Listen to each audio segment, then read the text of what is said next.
All right, we shall move along now and say hello to our next guest. And before we say hello to our next guest, I want to play you a quick clip that has gone viral across the world, not just in Ireland, but across the world.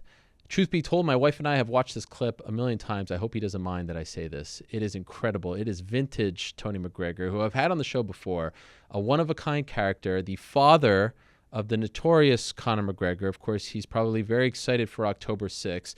But a few weeks back, he made headlines. He went viral when he posted this clip on social media about the dart system over in Ireland. Let's play the clip and say hello to Tony. Okay, everybody, good evening. I just let you know about my travel experience on the dart this afternoon. That's the rail system that Dublin City operate. It's called the Dublin Area Rapid Transport, something like that, DART, that's what it stands for. Anyway, I was none too plussed with my experience on the dart. When I got to Lansdowne Road Station, I tendered a brand new crisp €20 note into the automatic machine looking for a single ticket to Dunleary. They had the bloody cheek to give me back, and I'm going to show you this coinage, €20, 17.30, and a miserable little one-way ticket. They gave me all that coinage. I have no room to put those coins anywhere. I wear a slim fit, hand-fitted Hugo Boss suit. And in vintage McGregor fashion, he turned that clip into a sponsorship deal. The one and only Tony McGregor joins us right now. Mr. McGregor, how are you? Good evening, Mr. Helwani. Yes, I'm very well, thanks very much. I had good fun with that, Ariel, to be honest with you. I had a good fun day, and it just, there was a bit of humour, and on the back of that, I was appointed a brand ambassador for a soft mineral drink, Lucozade Zero. So really and truly, I'm just having great fun with it, I'm Mr. Ambassador now, by the way.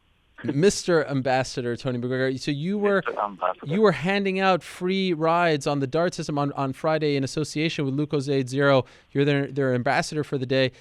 Does that blow your mind that your little video over there captivated so many people that it led to that? Yeah, no, I had good fun. I mean, the whole thing was orchestrated very well. The whole campaign was fabulous. I had an input into the campaign as well. I mean, the red suit was my idea, so the Lucozade people were just blown away by them. And I brought in energy and happiness on the day. And, to weary commuters, it was a cold, wet day. So we were there cheering them up with free travel cards and free cans of the Lucozade Zero drink. So, we had good fun on the day. And have you heard... Happiness on a dreary Friday morning for the commuters of Dublin. Oh, yes, it's wonderful. What a brilliant idea on their part. Have you heard from the Dart about trying to fix this issue? I actually met I met some of the big wigs of Dart and the Irish Rail system. They're very nice people. I had good fun with them as well, and they're all there doing the job as well. So I had good fun on the day. Yeah.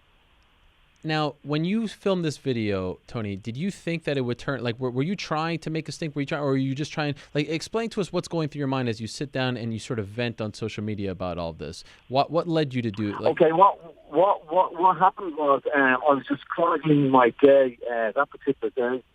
I had people to see, things to do, and I had a dart to catch.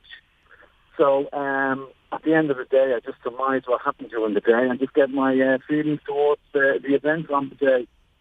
So, I posted it online. I posted it on my Instagram. I got some good responses from it. I got some negative responses from it as well. And, the Lucozade Zero people picked up on it, and they thought they could run a sort of advertising campaign. They nominated me. They appointed me as their brand ambassador. So, I mean, it just took legs and grew on its own, I have to say... The whole thing was fun, anyway. The whole thing was fun. The whole thing was fun. It's a fun day. Oh, I can imagine. You are one of my favorite follows on Instagram, Tony, because... I mean, the life that you lead, it's like the reincarnation of James Bond. You're yachting, you're going out, you're doing things like this. What is the typical day like for you? I just slotted into the yacht life anyway, Ariel. I'm really enjoying that. I've had a great season, a really adventurous season on the yacht this year. I was actually out on it yesterday in Dublin Bay. It was pretty blustery out there, but I still got 2 hours out in Dublin Bay, choppy seas, big swells. 2 hours was enough in those conditions, so I took it back into the harbour and moored her up for the night. And I'll go out this week. Actually, our weather is supposed to be good this week, so maybe mid to late week I'll go out again for an hour or two. But it's important to keep the engines ticking over as well on these yachts, you know? Sure. It's a motor yacht. Do you ever have a father-son moment with Conor and just the two of you go out there on the seas together to bond a little bit? Yeah, we've done that several times over the season. Yeah, he goes out with jet skis. I've taken the yachts out, and we've had good fun. Yeah, he gets into the dip into the cold Irish Dublin Bay. Yeah, we've had good fun. We've been out. We've had family days. We've had the grandchildren. So yeah, we've all had good family fun all the season. We celebrated Taylor's 18th birthday. That's my granddaughter. We had a party on the yacht for her. So we had a great evening that evening. So we're using it to the fullest, taking good advantage of it. And by the way, I would be remiss if I didn't congratulate you and the family. I understand Dee is expecting once again, so that's very exciting. What number grandchild would this be for you and your wife? 1, 2, 3, fourth, our fourth grandchild. Wow, how about that? Yeah, so we're looking forward to this. This is going to be it's going to be early 2019. So we're actually looking forward to going over now. Dee and Conor Jr. are over there in the camp with Conor, the Notorious. So we're looking forward to teaming up with them, on fight week. We're flying over on the 3rd of October. So we're eagerly awaiting. We're counting down the days for this one. Yes, and I was going to ask you about that. What is the buzz like in Dublin these days for this fight? We haven't seen him in almost 2 years in MMA. How would you describe it now as we get closer to October 6th? Yeah, I can sense it. It's almost palpable now. Wherever I go, I mean, I was in the local shopping centre today. I had people coming up to me and asking me my views on it, my opinion on it, and they were stopping for photographs. So I can sense the fever pitch is beginning to increase. The people are getting behind as usual. Yeah. What did you make of the press conference last week? That has been scrutinized. Some people loved it, some didn't like it. What did you make of it? Well, as I said over on this side of things, the press conferences are what they are. There's insults flung both ways, but I think there are certain lines you just don't cross. Like Khabib disrespected me on my abilities of fatherhood. I thought that was below the belt, but I won't settle the score on that one. My son will settle the score on that one on the 6th of October. Wow, when did he do that? I don't know if I saw that one. What did he say? When did he do that? He questioned my ability of fatherhood. Yeah. Really? So, he questioned my ability of fatherhood. But I would have to add on that. I mean, his own father encouraged or maybe forced him to fight animals. I mean, that's almost barbaric to me. I mean, that's like the Dark Ages. What father would force their son to fight birds, even though they could be at that time declawed, chained by the neck, and probably stupefied? But I wouldn't. I mean, in a civilized 21st century, that would be almost constituted as child abuse. So don't worry, getting off that. My ability of fatherhood was off skew. Dana White called the press conference one of the darkest in UFC history because there was politics discussed, Vladimir Putin, Dagestan, Chechnya, all kinds of things.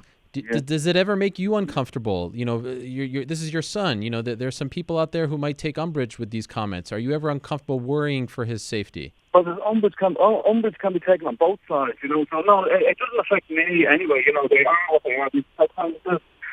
At the end of the day, it'll all be settled in the octagon, and this particular one on the 6th of October. Mm-hmm. That's when the score will be settled.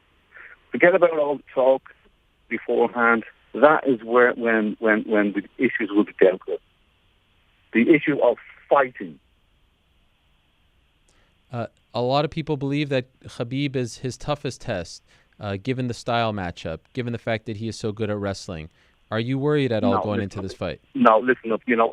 Excuse me for a moment till I yawn, Ariel. Honestly, I mean this argument bores me. I've looked at this every which way. Even up to last night, I was looking at Khabib's fights. He's slow, he's sloppy, he's predictable. There's nothing in his arsenal, nothing in Khabib's arsenal that Conor fears. Nothing. He has no power.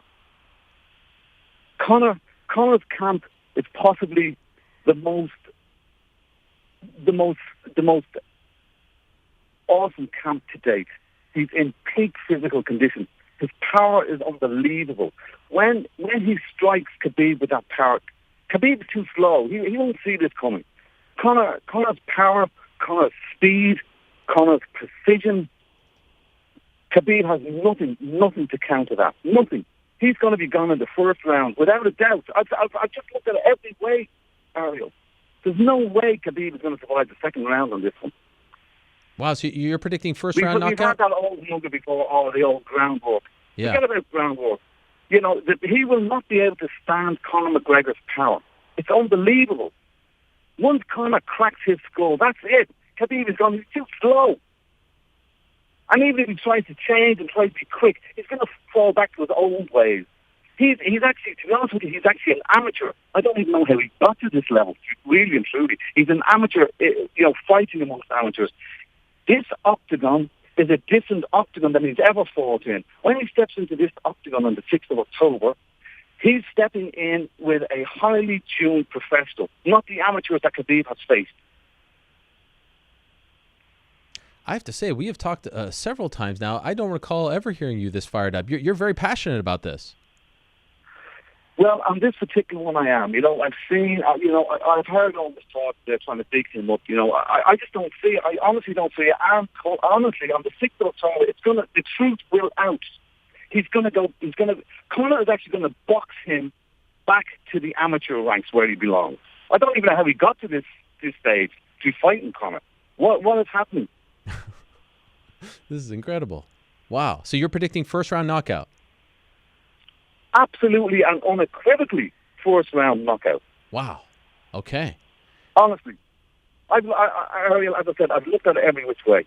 It's going to be a first-round knockout. The power, Khabib cannot stand that power. He's too slow. He won't be able to dodge Conor's power. The precision that Conor has, the kicks, it's a first round finish for me. Could I ask, as a father, you saw what happened in early April. Your son lands in jail. What are you thinking? What are you and your wife thinking? How worried are you? What's going through your mind as this is all unfolding? This is worldwide news, the biggest story, not only in sports. Yeah, well, what's going on? The incident happened, and it's over. So I have no comments on it. It's over. The situation's over, so we don't comment on it. Okay. Were you concerned? Just for your son, for his well-being? Well, Conor's a big man now. I mean, he's 30, he's a father himself, so he knows what he's about. I have no concerns for him anyway. He's a world champion. I wouldn't have any concerns for a world champion. They're well out to look after themselves. How's your relationship with him these days? Like, do you check in with him at the camp? Do you go watch him spar? Are you as close? Yeah, I've dropped in. I've watched him. Dropped down. I keep in touch with his corner man, so I know exactly what's going down. I communicate with Conor regularly.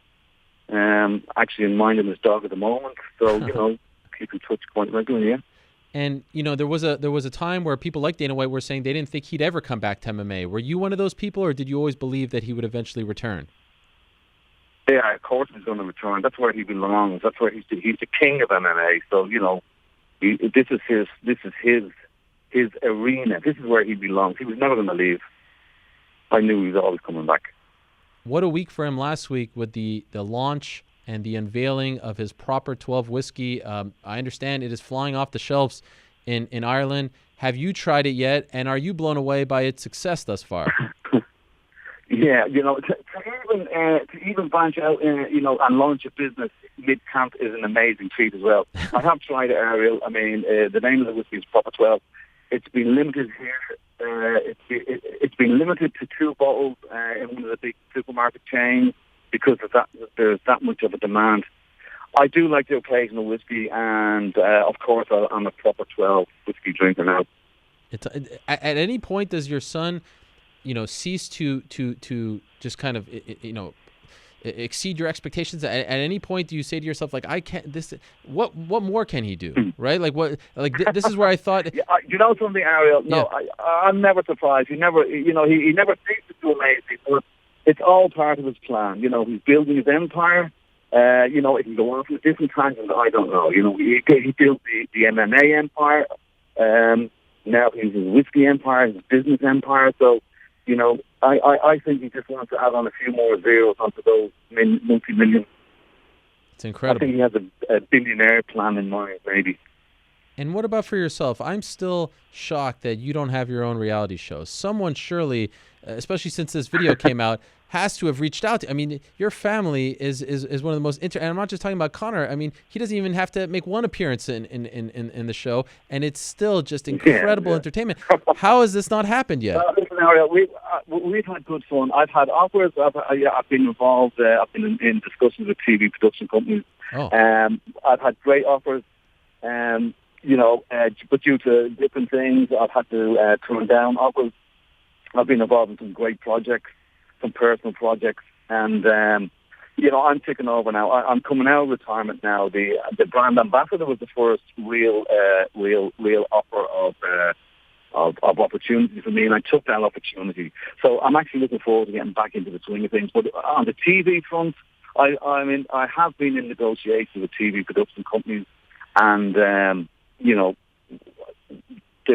are things in the future for me, TV-wise, yeah. Wow. How close are we to getting this done? Well, I've had the green light on two different projects, two really exciting projects, but due to various situations, I had to decline them. But even to get the green light from a TV company, directors of national television, that was an amazing achievement anyway. So I still have offers in the bag. So 2019 I think could be a promising year for me. 2018 actually, for me personally, has been a fabulous year, and I just can't see why it won't continue. The opportunities and offers will be coming my way in 2019. I will be availing of them. When do you head out to Vegas? Go ahead. Yes. We're heading over to Vegas on Fight Week. Actually, on the Wednesday of Fight Week, our family are heading over on block. As usual, then we'll be at the weigh-in. It's tradition with the McGregor family that we spend the evening of the weigh-in with Conor. All the heavy work is done then, so we just chill out with Conor. We might, have a supper, watch a movie. But his work is done then, and we just look forward to the following day, which is fight day. I love it. And you are expecting, you are confident as ever, first-round knockout, handing Khabib Ariel, his first loss. I just can't see anything other than a first-round knockout. Khabib has nothing, absolutely. There's nothing in his limited or bloody hands. You hear groundwork, It's not enough. There is not enough when you come up against Conor McGregor. He needs more. He needs to be fast. He needs power. He doesn't have either. Dare I say, Khabib and his team have the bloody cheek to think that they can stand and trade with Conor McGregor. Well, they'll know. They'll have the answer on the 6th of October. Yeah, they'll be none too plus to hear this prediction, but I love it. Yeah, they'll be none too plus. I love it. We'll be very plus. Yes. And I think the whole of Ireland, all the supporters worldwide, will be extremely well plus on the 6th. Oh, that's wonderful. Our hero will not let us down. Khabib is going down, and he's going down in the first round. He has nothing. There's nothing in his limited arsenal that Conor fears. What a pleasure this has been. Thank you so much for doing this, Tony. I really appreciate it. Congrats on everything that's been happening for you and your family. Please send my best to Margaret, your lovely wife, the rest of your family. Congrats on the grandchildren as well. Ariel. And, of course, good luck on the 6th of October. I hope to see you guys. That's a bit of a tradition as well. We always seem to bump into each other. Yeah, I hope to do so again. We will. I look forward to seeing you, and thanks for those kind words. Thanks for having me on the show this evening. A pleasure as always. All the best to you. We'll talk to you soon. Thank you very much. Bye-bye. There he is, the one and only Tony McGregor, father for one, Conor McGregor. What a character. I love that guy. He's unbelievable. He's amazing. Follow him on Instagram. We had the name up there, and I do believe he's new to Twitter as well these days. So he is one of a kind. He's a Renaissance man, always very busy.